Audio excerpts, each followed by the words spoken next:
토요일 새벽기도 나오신 성도님들을 예수님의 이름으로 환영하고 축복합니다. 오늘 말씀 제목은 출신, 과업, 목적, 출신, 과업, 목적이라는 제목으로 마태복음 1장 18절부터 25절 말씀을 전하도록 하겠습니다. 예수 그리스도의 나심은 이러하니라. 그의 어머니 마리아가 요셉과 약혼하고 동거하기 전에 성령으로 잉태된 것이 나타났더니 그의 남편 요셉은 의로운 사람이라. 그를 드러내지 아니하고 가만히 끊고자 하여 이 일을 생각할 때 주의 사자가 현몽하여 이르되 다윗의 자손 요셉아 내 아내 마리아 데려오기를 무서워하지 말라. 그에게 잉태된 자는 성령으로 된 것이라. 아들을 낳으리니 이름을 예수라 하라. 이는 그가 자기 백성을 그들의 죄에서 구원할 자이심이라 하니라. 이 모든 일이 된 것은 주께서 선지자로 하신 말씀을 이루려 하심이니 이르시되 보라 처녀가 잉태하여 아들을 낳을 것이요 그의 이름은 임마누엘이라 하리라 하셨으니 이를 번역한즉 하나님이 우리와 함께 계시다 함이라. 요셉이 잠에서 깨어 일어나 주의 사자의 분부대로 행하여 그의 아내를 데려왔으나 아들을 낳기까지 동침하지 아니하더니 낳음의 이름을 예수라 하니라. 아멘. 네, 오늘 말씀은 예수님이 누구신지, 예수님이 하실 큰 일이 무엇인지, 그리고 그 결과인 예수님이 오신 목적이 무엇인지 전하도록 하겠습니다. 그래서 예수님의 출신, 예수님의 과업, 예수님이 하신 큰 일, 과업이죠. 그리고 예수님의 목적, 이거를 저희가 이 말씀이 전하고 있습니다. 먼저 예수님의 출신에 대해서 오늘 말씀이 전합니다. 예수님이 누구신지 전하고 있죠. 이전에도 말씀했듯이 이 전절, 이 마태복음 1장 1절에 크게 나오죠. 예수님을 보러 다윗의 아들이고 아브라함의 아들의 족보다 이렇게 얘기하죠. 다윗의 아들이고 아브라함의 아들이다. 즉 하나님께서 다윗에게 주신 언약, 그리고 아브라함에게 주신 언약, 그 언약들에서 말하는 바로 그 아브라함의 씨, 다윗의 씨, 이분이라는 겁니다. 아브라함의 씨는 모든 인간에게 복의 근원이 될 분이시고 다윗의 씨는 영영이 하나님의 백성을 다스릴 왕이십니다. 이게 마태복음 맨 처음 마태복음 1장 1절에 선포하시는 거죠. 즉 모든 인간에게 복 중에 복을 주실 그 복의 근원이신 분께서 영영이 그분의 백성을 다스릴 왕으로서 오셨다라는 것입니다. 자, 오늘 말씀은 그 왕 되신, 그 만복의 근원 되신 분의 출신을 말씀하고 계세요. 먼저. 그거는 비록 인간 마리아의 몸에서 태어났지만 이분은 인간이 아닌 성령으로 잉태된 분이라는 사실입니다. 이게 너무나 중요합니다. 많은 크리스찬 중에서 이것을 믿지 않은 사람들도 꽤 많습니다. 그러나 요한복음 3장에서 분명히 예수님께서 말씀하셨듯이 예수님께서는 자신이 하늘에서 오신 분이라고 말씀하셨어요. 그리고 이것은 예수님께서 무엇을 가르치시고 무슨 행동과 어떤 큰 일을 하셨는지 보면은 이게 다 증명됩니다. 나타납니다. 예수님께서 다스리시죠. 인간만 다스리는 게 아니라 여러분 영적 세계의 마귀들을 다스리시죠. 그리고 창조 세계의 바다와 바람을 말 한 말씀으로 그냥 잠잠하게 다스리시죠. 그리고 그 모든 것을 끝내버리는 죽음을 다스리시죠. 이걸 보면은 예수님께서 하늘에서 오신 분이라는 것을 알 수 있고 특히 예수님의 은혜로우심에서 또한 그것을 알 수 있게 됩니다. 여러분 이 세상의 모든 소위 성현이라고 불리는 사람들, 성자라고 불리는 사람들은요. 공자니 아니면 부다니, 석가모니죠. 그런 사람들을 다 포함해서 그 어느 누구도 자기가 하늘에서 온 세상을 만든 사람, 세상을 만든 신이다 그렇게 고백한 적이 없습니다. 그러니까 그분들이 사실 성현이죠. 정직하니까. 그 후대 제자들이 그걸 바꿨는지는 모르지만 그래서 그분들이 성현인 것입니다. 사이비 종교인들은 물론 성현이 아닌 사이비 종교인들은 자기가 뭐라고 하는 사람들도 꽤 있죠. 그러나 적어도 우리가 좋은 가르침이라고 인정하는 성현들은 그런 적이 없습니다. 오직 딱 한 분, 역사상 딱 한 분, 예수 그리스도만이 이렇게 직접 자신에 대해서 말씀하셨고 실제로 그분의 가르침과 말씀과 하신 은혜로운 용서와 그리고 그분이 하신 기적과 다스림으로써 보여주신 것입니다. 예수님밖에 없습니다. 자, 이 처녀의 몸에서 잉태되었다. 성령으로 잉태되었다. 이게 왜 중요하냐면요. 만약 예수님께서 성령으로 잉태된 분이 아니라면요. 인간의 구원은 도무지 될 수가 없다는 겁니다, 여러분. 왜냐? 오직 죄 없는 분이 모든 인류의 죄를 다 짊어지고 대신해서 죗값을 치러야 돼요. 근데 만약에 처녀가 아닌, 즉 인간에게서 남자에게서 그리고 여자에게서 태어난 그냥 인간이라면 그도 죄가 충만한 것입니다, 여러분. 그렇기 때문에 자기 죄 때문에 죽지 모든 인류의 죄를 짊어지고 죽을 수가 없는 거예요. 그래서 성경의 이사야서는 이사야서 7장 14절에 선지자 이사야는 분명히 한 처녀가 잉태하리라고 예언을 하십니다. 그러므로 주께서 친히 징조로 너희에게 주실 것이라. 보라, 처녀가 잉태하여 아들을 낳을 것이요. 이렇게 기록하십니다.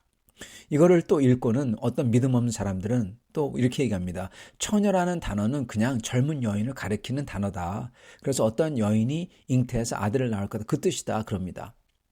그런데 여러분, 성경에서도요, 히브리어로 여인이라는 단어가 있어요. 따로 있어요. 근데 굳이 처녀라는 단어를 고른 것은 정말 처녀가 잉태할 것이고 바로 처녀가 잉태하기 때문에 이게 불가능한 일이기 때문에 이게 바로 하나님께서 역사하시는 친히 역사하시는 징조, 사인이라고 하는 겁니다. 다시 한번 읽겠습니다. 이사야서 7장 14절 그러므로 주께서 친히 징조로 너희에게 주실 것이라. 보라, 처녀가 잉태하여 아들을 낳을 것이요.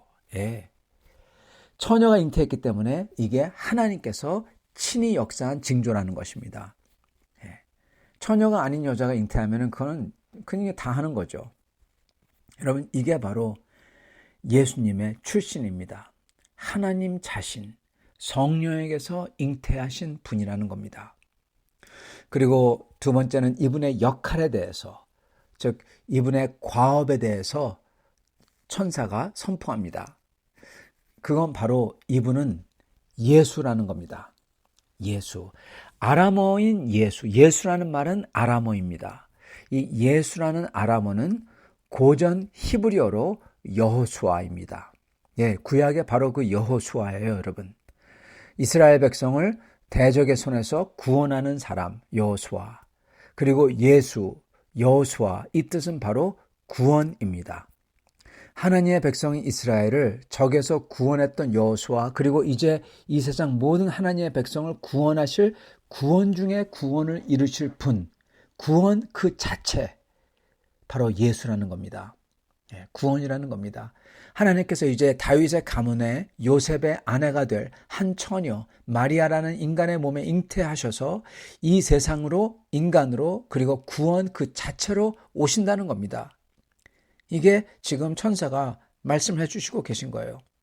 그리고 바로 이게 너무나도 놀라운 사실입니다. 이거는 마리아에게도 놀랍지만은 우리 모두에게 놀랍고 또 놀라운 것입니다.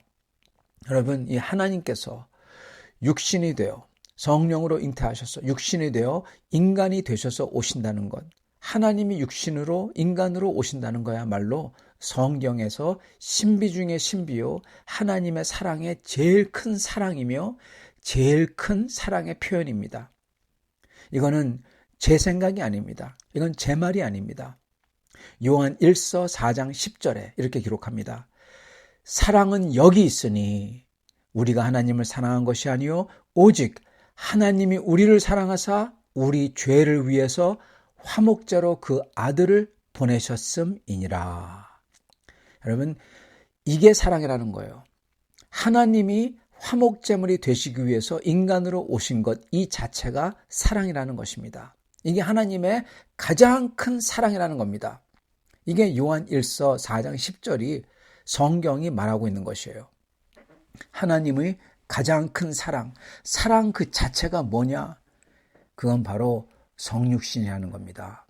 그게 하나님의 사랑의 가장 크고도 제1되는 표현이라는 거예요. 사랑의 표현이라는 거예요.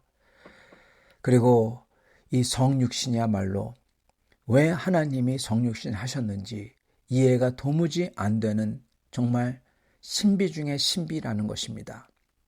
하나님이요, 온 세상을 창조하셨어요. 그리고 그거를 우리를 사랑하셔서 창조했다. 이건 너무나 큰 사랑입니다. 근데 이거 이해됩니다. 그만큼 사랑해서 온 우주를 주시고자 창조하셨다. 그거 너무나 크고도 너무나 놀라운 거지만 적어도 이해는 됩니다. 그리고 심지어 예수님이 죽었다가 죽음을 이기시고 부활하셨다. 이것도 너무나 큰 능력이고 정말 그 어느 누구도 한 적이 없는 역사지만 그러나 이것도 이해는 된다는 겁니다. 왜냐하면 하나님이니까요. 죽음이 하나님이니까 죽음의 문을 여시고 다시 부활하시는 것 충분히 하실 수 있는 겁니다. 하나님이니까 다 할 수 있잖아요. 충분히 이해가 된다는 겁니다. 그런데 하나님이 인간이 되는, 그래서 인간으로 오신 이 성육신은 하나님이 굳이 인간이 된다는 것은 도무지 이해가 되지 않는다는 겁니다. 여러분, 이게 제가 아니라 모든 교부들의 말이요, 교부들의 고백이에요. 예. 교부들, 초대교회 그 쟁쟁한 그 교부들, 그분들이 다 성육신을 가리켜서 이거야말로 이해가 되지 않는, 이거야말로 천사들이 흠모하는 정말 말도 안 되는 사랑이다. 그렇게 고백하고 있는 것입니다. 사도 바울께서도 빌립보서 2장 7절에 하나님께서 자신을 비웠다고 그 말할 수 없는 신비를 시로 읊은 게 바로 이 성육신입니다. 예, 이해가 되지 않는 거예요. 어떻게 하나님이 자신을 우리 죄인을 위해서 다 비우시고 인간의 몸으로 올 수 있는지 이해가 안 된다는 거예요. 그렇게 크시고 말할 수 없이 거룩한 분께서 육신들 가운데로, 그것도 죄인들 가운데로, 그리고 육신으로 오신다는 것은 도무지 이해 자체가 되지 않는 것이라는 겁니다. 오직 우리와 같아져서 우리를 체휼하시며 우리에게 긍휼과 은혜를 베풀기 위해서, 그리고 궁극적으로는 우리 모두의 모든 죄를 다 홀로 쓰시고 홀로 십자가에서 그 억울하고 그 모든 선에서 끊어지고 모든 죄를 다 받고 아버지 하나님에게서 끊어지는 그 고독한 죽음을 죽기 위해서라는 것만이 이거를 설명한다는 겁니다. 그 사랑의 그 극치는 이해가 되지 않는다는 겁니다. 오직 가슴으로 보며 놀라서 하나님을 찬양할 뿐이라는 거죠. 이걸 위해서 이분의 이름이 바로 예수, 구원이시라는 겁니다. 자, 이렇게 하실 일을, 하실 업적을 천사는 선포한 후에 하신 결과, 목적을 또한 천사는 선포합니다. 그건 이사야서 7장 14절에 또한 예언으로 기록되어 있죠. 제가 이사야서 7장 14절을 받들어 읽겠습니다. 그러므로 주께서 친히 징조로 너희에게 주실 것이라. 보라, 처녀가 잉태하여 아들을 낳을 것이요 그 이름을 임마누엘이라 하리라. 아멘. 여기서는 그분의 이름을 임마누엘이라 하리라 하십니다. 임마누엘의 정확한 뜻은 우리와 함께 계신 하나님이세요. 하나님에게서 오신 성령으로 잉태하신 분께서 우리의 구원 그 자체가 되시는데, 그 결과는, 그리고 이걸 계획하신 하나님 아버지의 목적은 바로 하나님께서 당신의 백성인 우리와 영원히 같이 있기 위해서라는 겁니다. 즉 하나님이 우리에게 임마누엘이 되기 위해서라는 거예요. 이게 목적이라는 거예요. 주님의 목적은 우리와 영원히 같이 계시며 우리가 주님과 영원히 같이 있을 수 있도록 하기 위해서라는 겁니다. 왜요? 왜 그러실까요? 사랑하시려고요. 사랑하시기에, 우리를 사랑하기 위해서 우리와 영원히 같이 계시려는 게, 임마누엘 되시는 게, 그게 바로 우리 주 예수님, 즉 구원, 그것의 목적이라는 겁니다. 그리고 이 모든 것을 계획하고 우주와 시간과 인간 역사를 손으로 인도하는 하나님의 목적인 겁니다.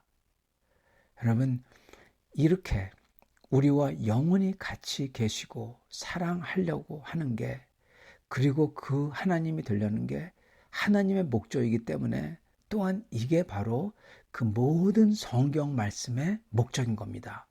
즉 구약서부터 신약 그 모든 성경의 페이지가 가리키고 있는 방향, 성경이 지향하고 있는 방향, 그 방향의 종착점이 뭐냐, 성경 말씀의 목적이 뭐냐, 바로 이거라는 거예요.